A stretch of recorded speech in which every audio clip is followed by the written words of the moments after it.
ஆகம 28 முதலாம் வசனத்துல, நீ உன் தேவனாகிய கர்த்தருடைய கட்டளைகளின்படியெல்லாம் நடக்கும்படி அவர் சத்தத்திற்கு உண்மையாய் செவி கொடுப்பாயானால் இந்த ஆசீர்வாதம் உனக்கு உண்டாகும். அப்போ வெறுமனை செபித்தால் மாத்திரம் போதாது, அதற்கு ஒரு கண்டிஷன் ஆண்டு சொல்றார்.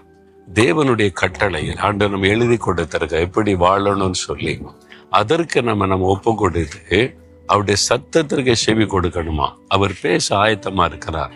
அப்ப நீங்க தினந்தோறும் அவருடைய சத்தத்தை கேட்டு உங்களுடைய பணிகளை செய்யணும்.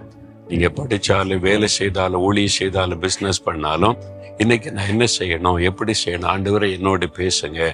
தேவ சமூகத்துல நெருக்கமாய் அவரோடு வாழ்கிற அனுபவத்துக்குள்ள நீங்க வரணும்.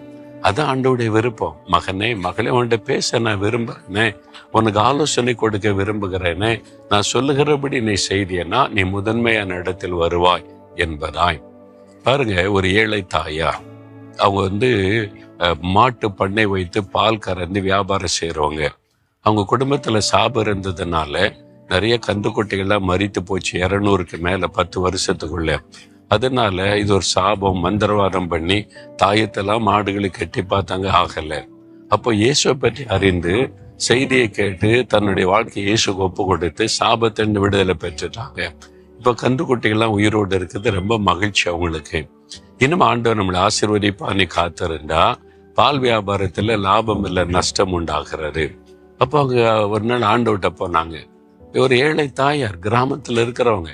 அவங்க முழங்கால் படியிட்டு, இயேசுவே, உங்ககிட்ட நான் வந்திருக்கிறேன், சாபத்தெல்லாம் மாத்திட்டீங்க, ஆனா முழுமையான ஆசீர்வாதம் வரலையே, என் வியாபாரத்துல நஷ்டம் தான் இருக்குது, லாபத்தையே பார்க்க முடியலையே.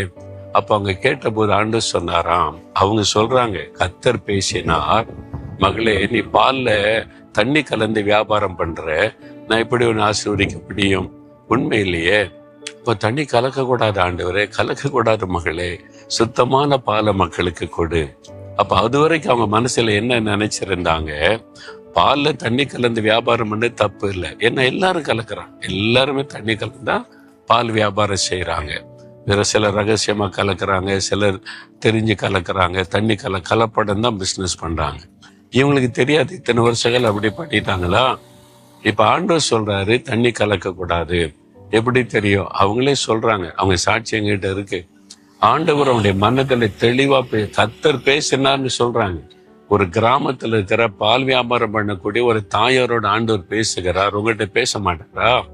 நீங்க காத்திருக்கல, ஆண்டவர்கிட்ட கேட்கல, கேட்டு பழகுங்க, காத்திருந்து பழகுங்க.